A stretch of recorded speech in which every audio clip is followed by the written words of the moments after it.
Dilsukh Nagar bomb పేలుళ్ల కేసులో ఇవాళ Telangana high court తీర్పు ఇవ్వనుంది. 2013లో జరిగిన పేలుళ్లలో 18 మంది చనిపోగా 131 మందికి గాయాలయ్యాయి. ఈ కేసు విచారణ జరిపిన NIA fast track court most wanted ఉగ్రవాది యాసిన్ భత్కల్ సహా 5గురికి మరణశిక్ష విధించింది. ఈ శిక్షను సవాల్ చేస్తూ నిందితులు హైకోర్టును ఆశ్రయించారు. 2013 ఫిబ్రవరి 21న దిల్సుఖ్ నగర్లో పేలుళ్లు జరిగాయి. బస్టాప్ మిర్చి పాయింట్ దగ్గర పేలుళ్లు జరిగాయి. ఈ కేసును దర్యాప్తు చేసిన national investigation agency Indian Mujahideen ఉగ్రవాద సంస్థ సహ వ్యవస్థాపకుడు యాసిన్ భత్కల్ ను ప్రధాన నిందితుడిగా తేల్చారు. విచారణలో 157 మంది సాక్ష్యాలను రికార్డు చేసింది. అసదుల్లా అఖ్తర్, వకాస్, తహసీన్ అఖ్తర్, ఎజాజ్ షేక్, సయ్యద్ మక్బూల్ నిందితులుగా ఉన్నారు.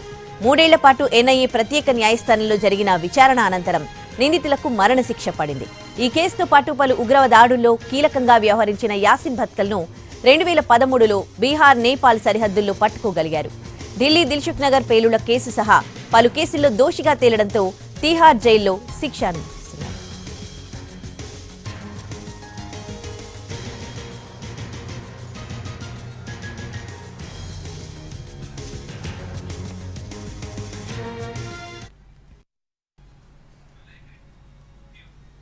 ఇవాళ దిల్సుఖ్ నగర్ బాంబు పేలుళ్ల కేసులో తెలంగాణ హైకోర్టు తీర్పు ఇవ్వనుంది. ఇదే అంశానికి సంబంధించి పూర్తి డీటెయిల్స్ ని మా ప్రతినిధి శర్మ హైకోర్టు దగ్గర నుంచి లైవ్ లో అందిస్తారు.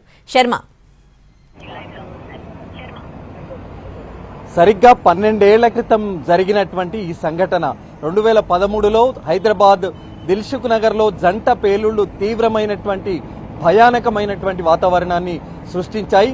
100 మీటర్ల దూరంలో ఒకే సమయంలో 2 ప్రాంతాలలో జరిగినటువంటి బాంబు పేలుళ్లలో 18 మంది చనిపోయారు, 131 మంది గాయపడ్డారు. అందులో చాలా మంది తీవ్రంగా గాయపడ్డటువంటి వాళ్ళే. దిల్సుఖ్ నగర్లోని చౌరస్తాలో ప్రధానమైనటువంటి సెంటర్లో ఒక మిర్చి పాయింట్ దగ్గర ఒక పేలుడు జరిగితే మరొకటి 100 మీటర్ల దూరంలో ఒక బస్ స్టాప్లో మరొక పేలుడు జరిగింది. దాదాపు 40-45 నిమిషాల పాటు పేలుళ్ల తర్వాత ఆ ప్రాంతం అంతా కూడా ఒక్కసారిగా రక్తపు మడుగులో ఉన్నటువంటి ఆ చనిపోయినటువంటి వాళ్ళు కావచ్చు, క్షతగాత్రులు కావచ్చు, ఆ భీకరమైనటువంటి దృశ్యాలు ఆనాడు కనిపించాయి. ఎందుకంటే ఆ సమయంలో 12 ఏళ్ల క్రితం ఎన్టీవీ ప్రతినిధిగా మొదట అక్కడికి వెళ్ళి ఆ ఇన్సిడెంట్ అంతా కూడా నేను కవర్ చేశాను కాబట్టి ఆ సంఘటనకు సంబంధించినటువంటి దృశ్యాలు ఇప్పటికి కూడా కళ్ల ముందు కనపడుతూనే ఉన్నాయి.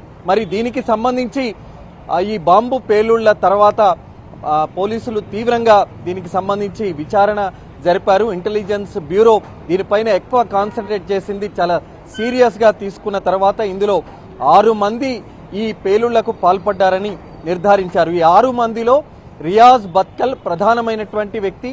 ఇతడు A1 గా ఉన్నాడు, కానీ ఇప్పటికి కూడా దొరకలేదు. మరి అరబ్ దేశంలో ఉన్నట్టుగా గుర్తించారు, కానీ అతనికి సంబంధించినటువంటి జాడ మాత్రం ఇంకా తెలియలేదు. మిగతా 5గురికి సంబంధించిన వారిలో అసదుల్లా అఖ్తర్, అలాగే తహసీన్ అఖ్తర్, యాసిన్ భత్కల్ అన్న వ్యక్తి కర్ణాటకకు సంబంధించినటువంటి వ్యక్తి. ఇతడు దేశంలో ఎక్కడ ఏ ప్రాంతంలో పేలుళ్లు జరిగిన ఇండియన్ ముజాహిదీన్ పేరుతో ఇతడు పేలుళ్లకు పాల్పడతాడన్న పేరుంది. దీనికి సంబంధించి అతనే చాలా కీలకంగా వ్యవహరిస్తాడు. రియాజ్ భత్కల్తో సహా యాసిన్ భత్కల్ కూడా కీలకంగా వ్యవహరిస్తాడనేటువంటిది ఉంది. అలాగే జియా ఉర్ రెహమాన్, ఇతడు పాకిస్తాన్ కు సంబంధించినటువంటి వ్యక్తి.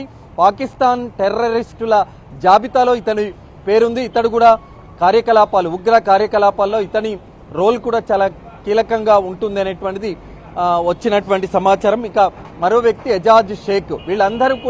వీళ్ళందరిలో ఒక రియాజ్ భత్కల్ మినహా మిగతా 5గురిని ఇంటెలిజెన్స్ బ్యూరో ఇచ్చినటువంటి సమాచారం ఆధారంగా నేషనల్ ఇన్వెస్టిగేషన్ ఏజెన్సీ పట్టుకోగలిగింది. విచారణ జరిపిన తర్వాత బీహార్లో మొదట ఇద్దరు నిందితులు దొరికారు. యాసిన్ భత్కల్ సహా మరో వ్యక్తి దొరికిన తర్వాత వాళ్ళిచ్చిన సమాచారం ఆధారంగా మరో 3గురిని పట్టుకోగలిగిన తర్వాత విచారణ జరిపితే హైదరాబాద్లో జరిగిన పేలుళ్లకు సంబంధించి ఎలా జరిపారు అనేది వాళ్ళు పూసగుచ్చినట్టు వివరించారు. ఆ తర్వాత ట్రయల్ జరిగింది.